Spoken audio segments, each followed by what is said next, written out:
The stitch switch one stitch can unravel everything. It was a rainy morning at the Quilting Bee in Massillon, Ohio. The sky hung low and gray, the perfect kind of day for sewing unless, of course, something weird arrived in a box. Judy had just flipped the open sign. Amanda was making a cappuccino in her bee-patterned mug, and Liz was knee-deep in a box of old sewing supplies left anonymously at the back door.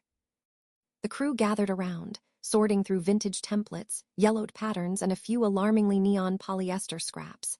Nestled in the bottom was an antique presser foot. It was unlike anything they'd ever seen, ornate, gleaming, and oddly heavy. Dangling from it was a handwritten tag, "Use with care, not for the faint of stitch." Liz held it up. "What do you think this does?" Amanda squinted at it. "Probably just Victorian drama. You know how old sewing manuals read like horror novels." Judy looked skeptical.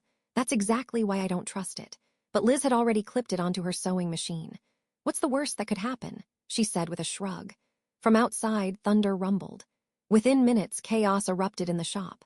Liz started to sew, but instead of stitching forward, the fabric began feeding backward. Threads unspooled, seams reversed themselves, and finished blocks began unraveling. "I'm unstitching time," Liz muttered in disbelief, eyes wide. Elsewhere, Sue stared in horror as her ironing board rose slowly into the air, gently spinning like a UFO. Amanda opened her mouth to speak and instead shouted, "This is so ridiculous." She began giggling uncontrollably and could only speak in quilting puns from that point on.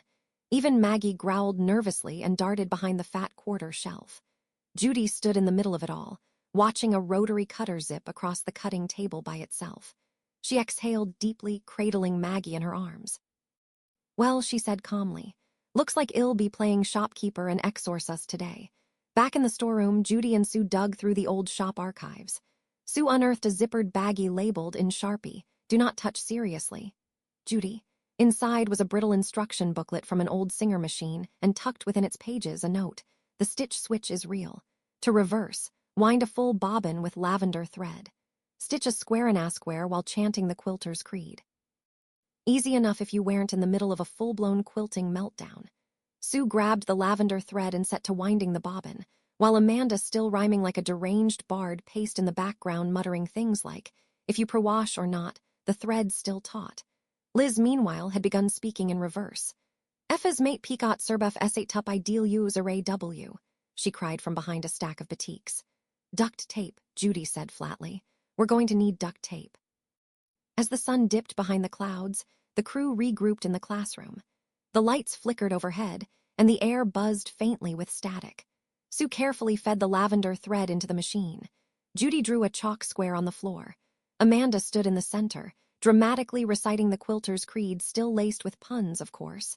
The machine began to stitch on its own. Golden light glowed from the square and a square block forming beneath the needle. As it neared completion, the chaos around the shop began to reverse.